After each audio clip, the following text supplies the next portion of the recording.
BJP BRS ది విడదీయరాని ఫెవికాల్ బంధమన్నారు సీఎం రేవంత్ రెడ్డి. కేసీఆర్ ను కిషన్ రెడ్డి ఎందుకు కాపాడుతున్నారని ప్రశ్నించారు. కిషన్ రెడ్డి కల్వకుంట్ల కిషన్ రావుగా మారారని, ముందు ఆయన్ను జనజీవన స్రవంతిలోకి ఆ పార్టీ చీఫ్ రామచంద్రరావు తీసుకురావాలన్నారు రేవంత్ రెడ్డి. చాలా దగ్గరలో 99% రాష్ట్రంలో బీఆర్ఎస్ వాళ్ళే మున్సిపల్లో కౌన్సిలర్లు, కార్పొరేటర్లు, చైర్మన్లు, మేయర్లుగా ఉండడంతో మనం నిధులు ఇచ్చినా అభివృద్ధి కార్యక్రమాలు ముందుకు సాగలేదు.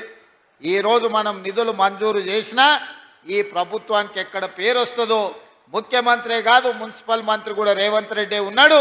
ఈ అభివృద్ధి జరిగితే కాంగ్రెస్ పార్టీకి మంచి పేరు వస్తుందని చెప్పి బీఆర్ఎస్ నాయకులు అభివృద్ధిని అడ్డుకున్నారు. ఈ 7 ఏళ్లలో నువ్వు ఏమి తీసుకొచ్చినావో లెక్క చెప్పు. మిమ్మల్ని 2 సార్లు ఎంపీగా గెలిపిస్తే మోడీ గారి దగ్గర నీకు చాలా పరపతి ఉందంటావు కదా, మరి మోడీ గారి దగ్గర పరపతి ఉంటే ఎందుకు మీరు స్మార్ట్ సిటీ కింద నిజామాబాద్ను తీసుకురాలేకపోయినరు? 95 సంవత్సరాల మున్సిపాలిటీకి ఒక స్మార్ట్ సిటీగా మీరు మోడీ దగ్గర సాధించలేకపోయినరు. మీ పరపతి ఉపయోగపడలేదంటే మళ్ళీ కార్పొరేటర్లుగా బీజేపీ వాళ్ళని ఎందుకు గెలిపించాలి అని చెప్పి ఈరోజు ధర్మపురి అరవింద్ గారిని నేను అడుగుతున్నా. మరి కాళేశ్వరం 1,00,000 కోట్లు దిగమింగిండ్రు. మోడీ గారు వచ్చినప్పుడు, అమిత్ షా గారు వచ్చినప్పుడు కాళేశ్వరం కేసీఆర్ గారు ఏటీఎంగా మార్చుకున్నాడు. మాకు అవకాశం ఇవ్వండి, 48 గంటల్లో సిబిఐకి ఇస్తే జైల్లో పెడతామని కిషన్ రెడ్డి గారు అన్నారు. మరి మీరు అడిగినరు, శాసనసభలో చర్చ పెట్టి 6 నెలల కింద సిబిఐకి ఇచ్చినాం.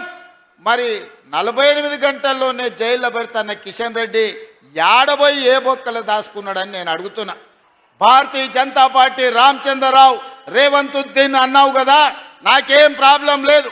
రేవంత్ గౌడ్ అయినా, రేవంత్ మాదిగైనా, రేవంత్ ముదిరాజ్ అయినా, రేవంత్ యాదవ్ అయినా, సర్దార్ రేవంత్ సింగ్ అయినా, లేకపోతే రేవంత్ ఉద్దీన్ అయినా నాకేమీ అభ్యంతరం లేదు.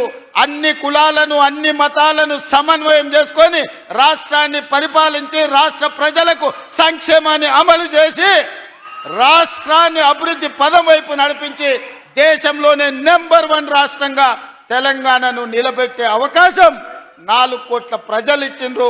కిషన్ రెడ్డి ఎవరే? ఎందుకు కేసీఆర్ని కాపాడుతున్నాడే? కాళేశ్వరం అవినీతిలో 48 గంటల్లో అరెస్టు చేస్తామన్న కిషన్ రెడ్డి కేసీఆర్ని ఎందుకు కాపాడుతున్నాడే? ఇవాళ కిషన్ రెడ్డి కాదు, కిషన్ రెడ్డి కల్వకుంట్ల కిషన్ రావుగా మారిండు. ఆ సంగతి నీకు తెలుసా రామచంద్రరావు గారు, ధర్మపురి అరవింద్ గారు? మీ కిషన్ రెడ్డి కాదు, ఇవాళ మీ కిషన్ రెడ్డి కల్వకుంట్ల కిషన్ రావుగా మారిండు. కేసీఆర్ కో కొడుకున్నాడు, కేసీఆర్ కో పుత్రుడు ఉన్నాడు, దొంగ పుత్రుడు కేటీఆర్.